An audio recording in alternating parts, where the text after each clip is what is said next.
So we did about 30K a month on this Shopify store. Now this was a branded niche store, so majority of the sales, as you can see, are coming from one single product, and so most of the sales were indeed in July. This was our highest month, and so for today we're at almost $600 a day. Hopefully it will reach 1K by the end of the day. Now if you want to learn how we do this, uh, if you want to learn my exact strategy, stay tuned until the end of the video, and I'm going to show you how we do it.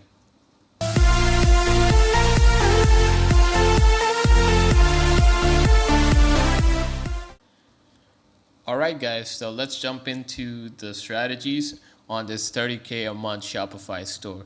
Right, I'm going to be sharing with you the exact strategies, how I found the product, what I did. So before that, I want to discuss with you guys a few key points that most people miss out on. Now keep in mind, these key points are really important if you want to succeed in modern day drop shipping. That's like 2019, 2020, and the upcoming years, right? So, and that's what most of those successful people are doing, in fact. So let me share with you these points. So the first point is branding is key in 2019 and 2020. Of course, now the drop shipping game has completely changed now, right? It's no longer like a few years ago. You could simply put up a store, a cheap looking store, and you could basically sell trending products, and you could make a good amount of money. But it's completely different now. The climate for drop shippers is completely different now. With Facebook also,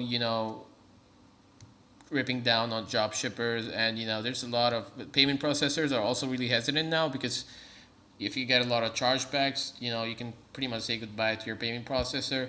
So at the end of the day, you need to move into branding, right? Now what I mean by branding is, first you can surely you can test the product out to AliExpress or any other drop shipping source that you have, right? So you can test different products out, and that's the beauty of the drop shipping, right? You can test products out, and you can see which one is profitable for you. Now the product that's getting you consistent sales day in day out, and once you see a potential in that product, so what you can do is you can either get a private agent to fulfill your orders, or you can get a fulfillment agency to private label your products and make it look like a proper brand. So you get faster shipping times, lesser chargebacks, and you can also get repeat customers, right? You have to look at it in the long term, right? Because most people miss out on the long term. You want customers to make repeat purchases on your store. That's how you can stay profitable in the long run. That's how you can stay in business, because you have to focus on the lifetime value of the customer. That's what most people miss out. And you want lifetime value of a customer, then branding is obviously key. If you have like I said, if you have bad products, if you have a bad store, most people, people with like two brain cells will come back and make a purchase on your store again. So like I said, branding is really important. Now the second point, that is customer service must be on point. Yeah, I cannot stress this enough, guys. Customer service is like when most people these days are really hesitant buying online, right? Because obviously it's they think twice before entering their credit card information on a website they don't trust. So if like most of the times, like when we got orders, most of the customers would ask, "Where's our order?" It has been over a week. Initially, when we were in the testing phase, it was even over 2 weeks from AliExpress. So, customers were emailing us, asking us where the order is. Now, if we didn't reply to those emails, or we were lazy, or we took a long time to reply, what would happen is obviously they would press a chargeback, which would obviously be bad for us. So our customer service was completely on point. We responded to emails within 1 business day. Usually we responded to within 1 hour. So the customers thought that they felt a bit assured when purchasing through our website, and they thought that they could trust us, and a few even came back for repeat purchases. So that was good for us, good for our business. So now the third point is test the product quality yourself if possible. Now this is also an important point. Most people just try to sell crap, and at the end of the day, they don't even know what they're selling. And once their customers get the product, they're angry and they find out it's something cheap made in China. And what happens is, you know what happens, right? So most of the times, if you're focusing on building a brand, and if you see that if you see a potential in a product, just order it yourself. You can possibly get it on Amazon, so you can get 2-day shipping. You can order yourself on Amazon, because most of the stuff you can also get from AliExpress. You can also get on Amazon or any other website. Just order it yourself and test the product quality, because this also happened to us when we were initially selling some products on this particular store.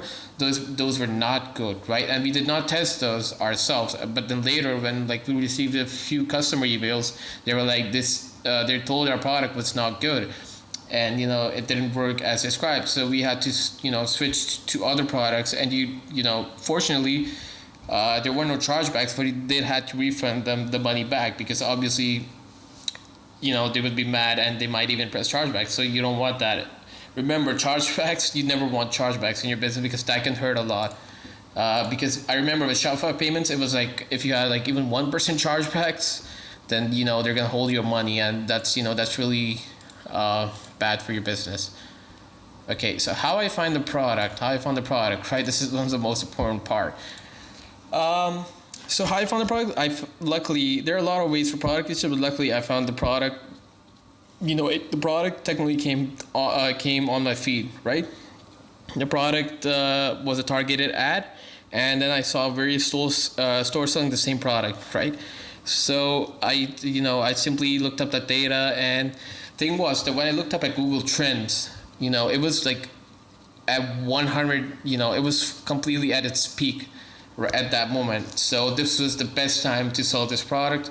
I looked up the 5-year trends, and it was at its peak, and people were crazy about this product. They were buying it, right? Similar to you can compare it to fidget spinners.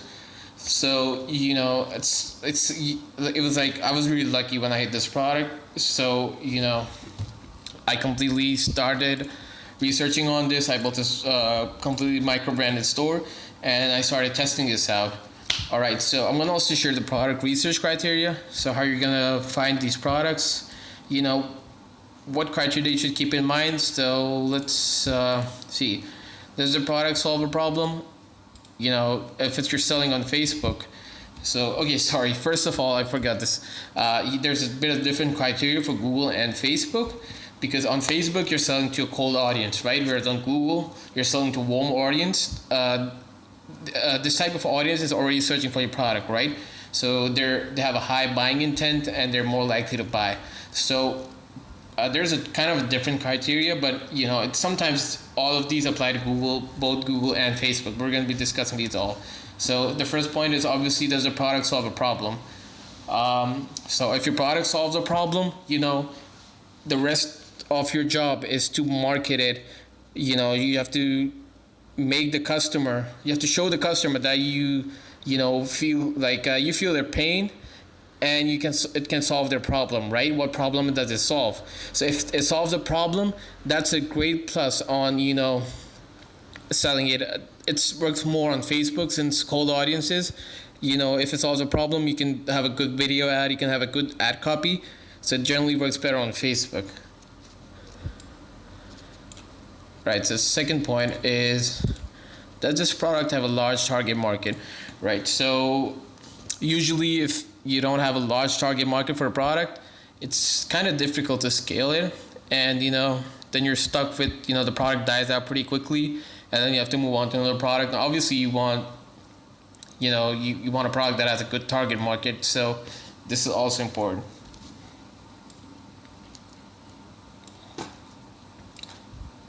Is the product new or hard to find in traditional stores?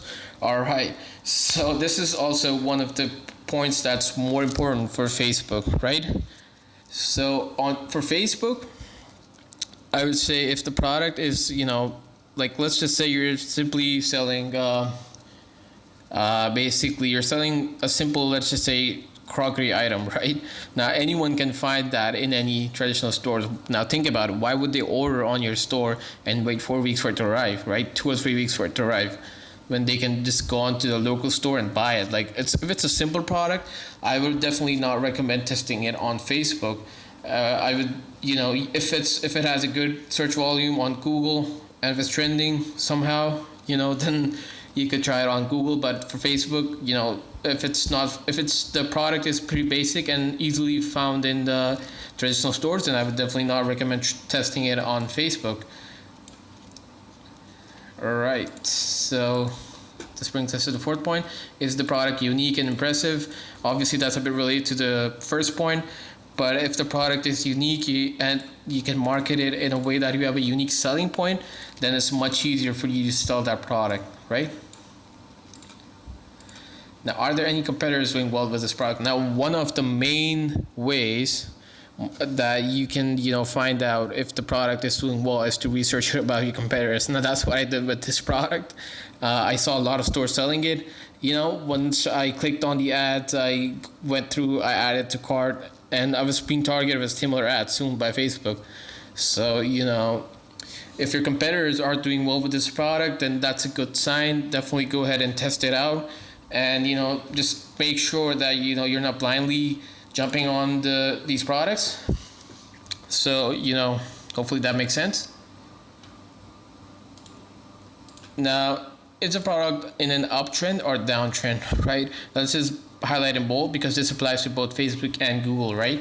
So if the product is, basically in a downtrend, it signifies that, if you're selling on Google, then obviously I wouldn't recommend selling a product that's on downtrend because it's likely to die out very quick.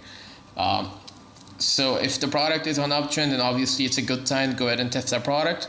For Facebook, obviously you have to see if the product is on consistent downtrend, then obviously you might not want to sell it.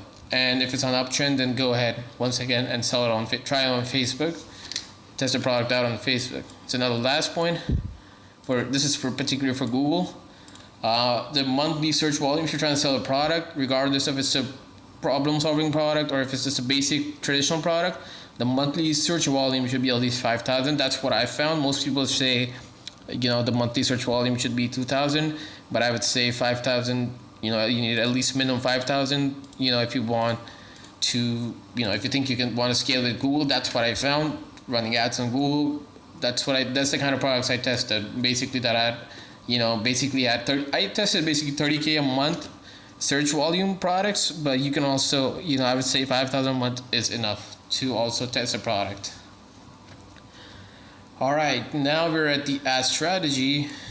So, all right, so first of all, I started out with Google ads. Like I said, I found the product, it was at its peak on trends, and always start out with Google. I always, start out with search campaigns. So first of all, we started with search campaigns.